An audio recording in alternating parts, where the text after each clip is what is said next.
ಸದ್ಯಕ್ಕೆ ಏನು ರಕ್ಷಣಾ ಕಾರ್ಯಾಚರಣೆ ನಡೀತಾ ಇದರ ಬಗ್ಗೆ ಅಪ್ಡೇಟ್ಸ್ ಅನ್ನು ನೀಡ್ತಾ ಇದ್ವಿ.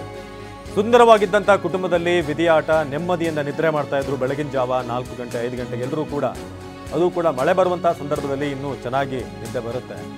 ಬೆಳಂಬೆಳಗ್ಗೆ ಮರಣ ಮಳೆ ಹೇಗೆ ಬಿತ್ತು ಅಂತಂದರೆ, ಅಲ್ಲಿ ಪಕ್ಕದ ಗುಡ್ಡ ಕುಸಿಯುತ್ತೆ, ಮೇಲ್ಛಾವಣಿ ಎಲ್ಲವೂ ಕೂಡ. ಕಾಂತ ಪೂಜಾರಿ ಅವರು ಅಲ್ಲಿ ತಪ್ಪಿಸ್ಕೊಂಡಿದ್ದಾರೆ, ಕಾಲಿಗೆ ಏಟಾಗಿದೆ.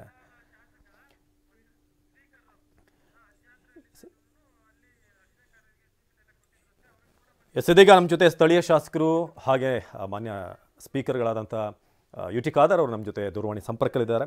ಹಜ್ ಯಾತ್ರೆಯಲ್ಲಿದ್ದರೂ ಕೂಡ ಬೇಕಾದಂಥ ಎಲ್ಲ ವ್ಯವಸ್ಥೆ ಏನೇನು ಆಗಬೇಕು ಅದರ ಬಗ್ಗೆ ಸೂಚನೆಯನ್ನು ಕೊಡ್ತಿದ್ದಾರೆ. ಖಾದರ್ ಅವರೇ, ನಿಜಕ್ಕೂ ಈ ಘಟನೆ ಆ ದೃಶ್ಯಗಳನ್ನು ನೋಡ್ತಾ ಇದ್ರೆ ನೀವು ಕೂಡ ಗಮನಿಸಿರ್ಬೋದು, ಭಾಳ ಸಂಕಟ ಆಗುತ್ತೆ ಮನಸ್ಸಿಗೆ. ರಕ್ಷಣಾ ಕಾರ್ಯಾಚರಣೆ ಕೂಡ ಅಷ್ಟು ಸುಲಭ ಇಲ್ಲ ಅಂತ, ಯಾಕಂದರೆ ನಮ್ಮ ಪ್ರತಿನಿಧಿ ಪೃಥ್ವಿ ಕೂಡ ಅಲ್ಲಿಂದ ಲೈವ್ ರಿಪೋರ್ಟ್ ಕೊಡ್ತಾನೆ ಇದ್ದಾರೆ. ನಿಮ್ಗೇನು ಇನ್ಫಾರ್ಮೇಷನ್ ಇದೆ, ಏನು ಅಪ್ಡೇಟ್ಸ್ ಕೊಟ್ಟಿದ್ದಾರೆ ಅವರಿಗೆ ಸೂಚನೆ? ಅತ್ಯಂತ ನೋವಿನ ವಿಚಾರ, ಇವನ್ ಪ್ರಕೃತಿ ಕಂಗ್ರ್ಯಾಚುಲೇಷನ್ಸ್. ಯಾರು ಹುಡುಗ? ಮದುವೆ ಅಲ್ಲ, ಬಿಸ್ನೆಸ್ ಸ್ಟಾರ್ಟ್ ಮಾಡ್ತಾ ಇದ್ದೀನಿ. ಹೌದಾ? ಹೇಗೆ? ಬಾಸ್ ವಾಲಾ. ಬಾಸ್ ವಾಲಾ, ಬಿ ದ ಬಾಸ್.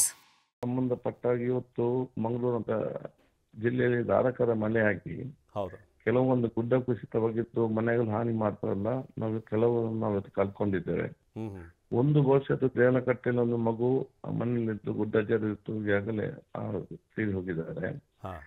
ಮಂಜನಹಳ್ಳಿ ಗ್ರಾಮದ ಮೊಂಟೆ ಪದರ್ನ ಆ ಒಂದು ಪ್ರದೇಶದಲ್ಲಿ ಕೂಡ ಇವತ್ತು ಪೂಜಾರಿ ಮನೆಯಲ್ಲಿ ಬಹುಶಃ ಇವತ್ತು ಇಬ್ಬರು ಕೂಡ ತೀರಿ ಹೋಗಿದ್ದಾರೆ.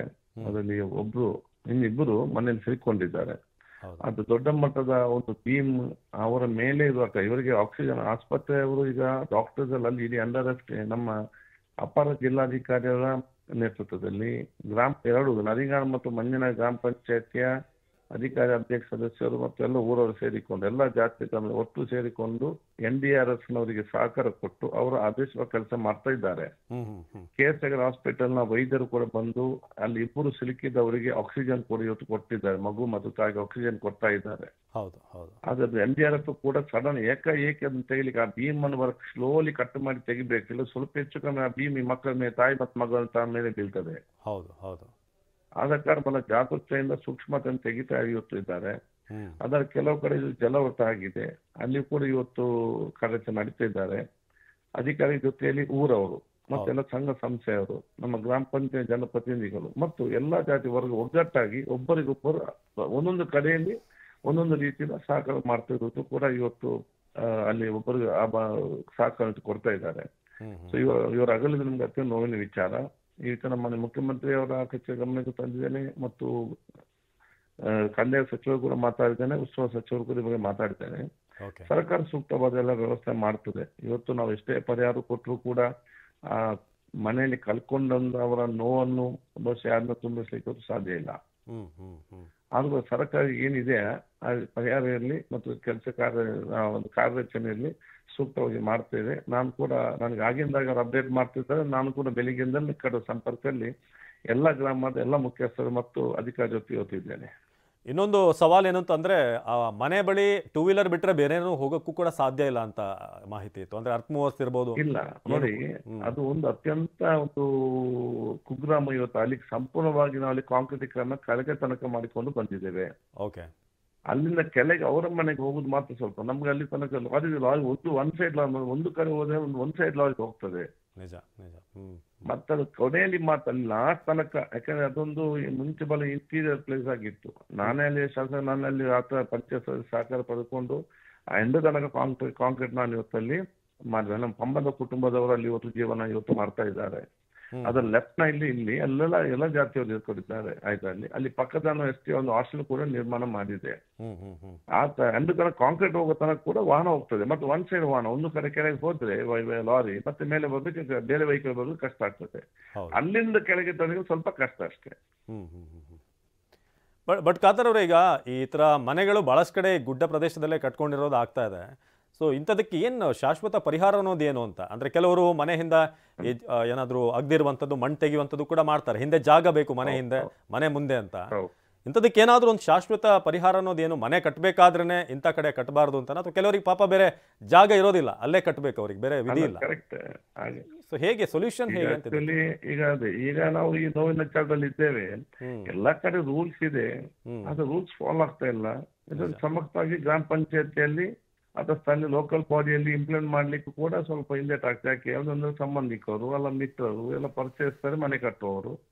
ಕೆಳಗೆ ಮನೆ ಕಟ್ಟುವವರು ಆದಷ್ಟು ತೆಗೆದು ಅಲ್ಲಿ ಮೇಲೆ ಇನ್ನೊಂದು ಮನೆ ಇದೆ ಅಂತ ಅವ್ರಿಗೆ ಆಲೋಚನೆ ಮಾಡುದಿಲ್ಲ. ಮೇಲಿದ್ದವರು ಕೆಳಗೆ ಮನೆ ಇದೆ ಅಂತ ನೋಡುದು ಇಲ್ಲ. ಇವನು ಎಷ್ಟು ಬೇಕಾ ಆ ರೀತಿ ಕೆಲವೊಂದು ಕಡೆ, ಎಲ್ಲ ಕಡೆ ಅಂತಲ್ಲ, ಇದು ನಾವು ಯಾವ ರೀತಿ ಆಗಿದ್ದು ಗೊತ್ತಿಲ್ಲ.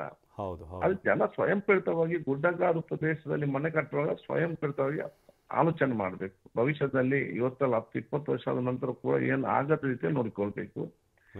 ಕೆಲವೊಮ್ಮೆ ನೆಲಕ್ಕೆ ಅವರು ಕಂಪ್ಲೀಟ್ ಮಾಡಿದ್ರು ಕೂಡ ಅಧಿಕಾರಿಗಳು ಹೋಗಿ ಸುಮ್ಮನೆ ನಮ್ಗೆ ಅಧಿಕಾರಿಗಳು ಸುಮ್ಮನಾಗ್ತಾರೆ. ಇದಕ್ಕೊಂದು ನಿಯಮ ಕೂಡ ತರಬೇಕು. ಗ್ರಾಮೀಣ ಮಟ್ಟದಲ್ಲಿ ತರಬೇಕಂದ್ರೆ ಕಳೆದ ಸಲ ಕೂಡ ನಾನು ಅದನ್ನು ನಮ್ಮ ರೆವಿನ್ಯೂ ಮಂತ್ರಿ ಹೇಳಿದ್ದೇನೆ. ಅದಕ್ಕೆ ಅವರು ಕೂಡ ಆಲೋಚನೆ ಮಾಡ್ತಾ ಇದ್ದಾರೆ. ಆದ್ರೆ ಸ್ವಯಂ ಜನರು ಇವತ್ತು ಸ್ವಯಂ ಅದರ ಆಲೋಚನೆ ಮಾಡಿಕೊಂಡು ಇವತ್ತಲ್ಲ ಪ್ರಕೃತಿ ವಿಕೋಪ ಆಟೇ ಆಗ್ತದೆ. ಅದು ನಮ್ಮ ಯಾರ ಕೈಯಲ್ಲಿ ದೇವರ ಕೈಯಲ್ಲಿ ಇರುವಂತದ್ದು. ಮತ್ತು ನಮ್ಮ ದಕ್ಷಿಣ ಕಡೆಯಲ್ಲಿ ಅತಿವೃಷ್ಟಿಯೂ ಆಗ್ತದೆ, ಅನಾವೃಷ್ಟಿಯೂ ಕೂಡ ಆಗ್ತದೆ. ಒಂದು ಕಡೆ ಸಮುದ್ರ ಕೊರತೆ, ನದಿ ಕೊರತೆ, ಇನ್ನೊಂದು ಕಡೆ ಗುಡ್ಡ ಜರಿದು ಬೀಳುವಂಥದ್ದು. ಅಂತ ಒಂದು ನಮ್ಮ ಒಂದು ಪರಿಸರ ಮತ್ತು ಒಂದು ಜಾಗ್ರಫಿ ಆಗಿರುತ್ತಿರುವಂಥದ್ದು. ಅದಕ್ಕೆ ಜನ ಮನೆ ಕಟ್ಟುವಾಗ ಬಹಳಷ್ಟು ಆಲೋಚನೆ ಮಾಡಿಕೊಂಡು ಇವತ್ತು ನೋಡ್ಬೇಕಾಗ್ತದೆ. ಮತ್ತೆ ಕೆಲವೊಮ್ಮೆ ಏನೇ ಕಟ್ಟಿದ್ರು ಕೂಡ ಪ್ರಕೃತಿ ವಿಕೋಪದಲ್ಲಿ ಎಂತದೇ ಏನು ಮಾಡಕ್ ಸಾಧ್ಯ ಆಗುದಿಲ್ಲ. ಹೌದು. ಏನೋ ಖಾದರ್ ಅವ್ರೆ, ನಾನು ಕೂಡ ಈ ಭಾಗದಲ್ಲೇ ಓದ್ದವನು ಬೆಳೆದಂಥವನು. ಯಾಕಂದ್ರೆ ಇಲ್ಲಿ ಕೆಲವೊಂದು ಕಡೆ ಹೇಗಿರುತ್ತೆ ಅಂತ ಅಂದ್ರೆ ರಕ್ಷಣಾ ಕಾರ್ಯಾಚರಣೆ ಬಹಳ ಕಷ್ಟ. ಅದು ಕೂಡ ಮಳೆ ಬೀಳೋಕ್ ಶುರು ಆದ್ರೆ ಇನ್ನೂ ಸಮಸ್ಯೆ ಆಗುತ್ತೆ. ಸೊ ನಿಮ್ಗಿರೋ ಮಾಹಿತಿ ಪ್ರಕಾರ ಒಂದು ಎಷ್ಟು ಸಮಯ ಬೇಕಾಗ್ಬೋದು ಅದನ್ನ ಕ್ಲಿಯರ್ ಮಾಡೋಕೆ ಏನಾದ್ರೂ ಐಡಿಯಾ ಇದೆಯಾ?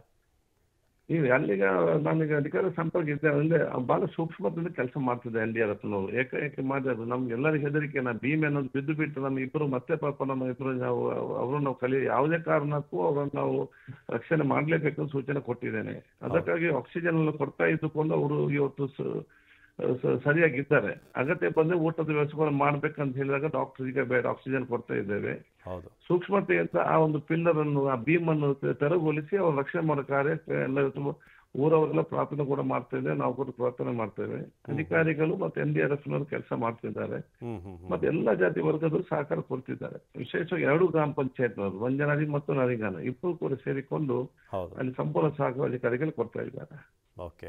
ಧನ್ಯವಾದ. ತಮ್ಮ ಹಜ್ ಯಾತ್ರೆ ಸಂದರ್ಭದಲ್ಲೂ ಕೂಡ ಟಿವಿ9 ಜೊತೆ ಮಾತನಾಡಿದ್ರು. ಧನ್ಯವಾದ UT ಖಾದರ್ ಅವರೇ.